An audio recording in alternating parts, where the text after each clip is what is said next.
Okay, let's move to the pillars of belief in Qadar. The first is knowledge, second one is pre-recording, third is will of Allah, and the fourth one is creation. So knowledge, we believe in the absolute knowledge of Allah. So we believe that Allah subhanahu wa ta'ala knows everything. He knows what has happened and what will happen and how it will happen, when it will happen, and so on. His knowledge is eternal. He does not acquire a new knowledge, nor does he forget what he knows.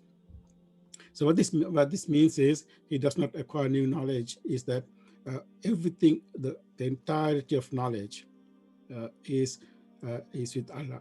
And because the entirety of knowledge is with Allah, Allah doesn't acquire new knowledge. His knowledge is complete, so he doesn't acquire new knowledge. Nor does he forget what he knows.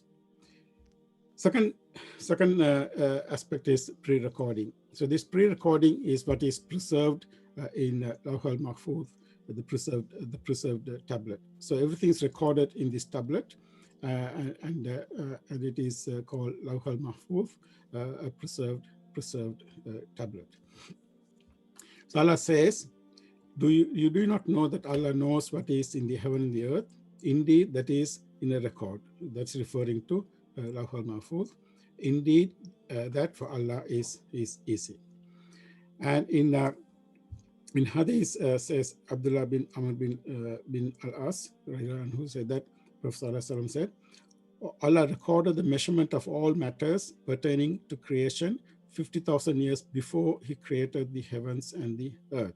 So this Lawh al-Mahfuz was completed, it was written, it was recorded 50,000 years before he created heavens. It's recorded in Muslim.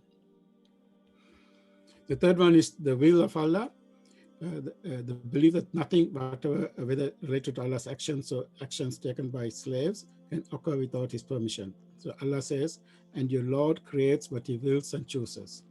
And again, and Allah does what he wills. And again, it is he who forms you in the wombs, however he wills. So this, and of course, there are many other instances where it is the reference to Allah's absolute power is referred to, power and will. So even if humans have the abilities, Allah can prevent it or not give permission for that to happen. As for actions taken by his creation, Allah says, and if Allah had will, he could have given them power over you, and they would have fought you. So this is for in a particular instance. And if Allah had willed, they would not have done so. So leave them that which they invent.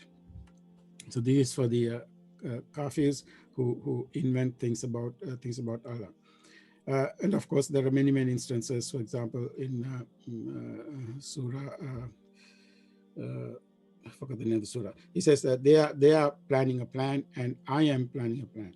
Akidu kaida wa akidu kaida. So he lets people plan a plan, but then he's also planning a plan, and we know whose plan will be the final plan, the implemented plan.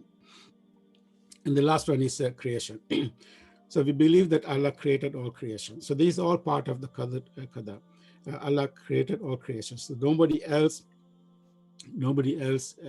can create what Allah decides. And Allah created everything. So everything we see, we hear, we feel, and so on are created by Allah.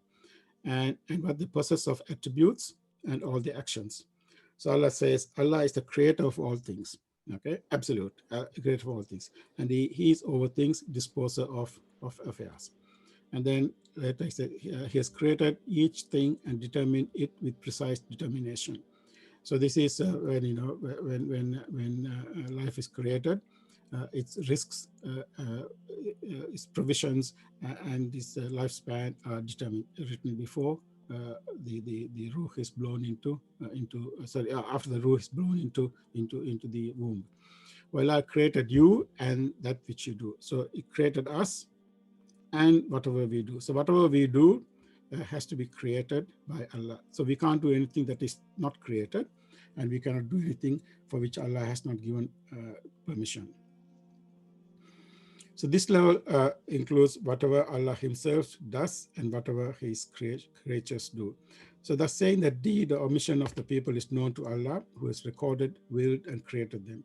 To those among you who will be upright, but you shall not accept Allah's wills, the Lord of the worlds. And then again, and had Allah willed, they would not have fought one against the other, but Allah does whatever he desires. Had Allah willed, they would not have done so, but leave them alone and their false inventions. Some of them are referring to believers, and some of them are referring to non-believers. The false inventions are by the non-believers.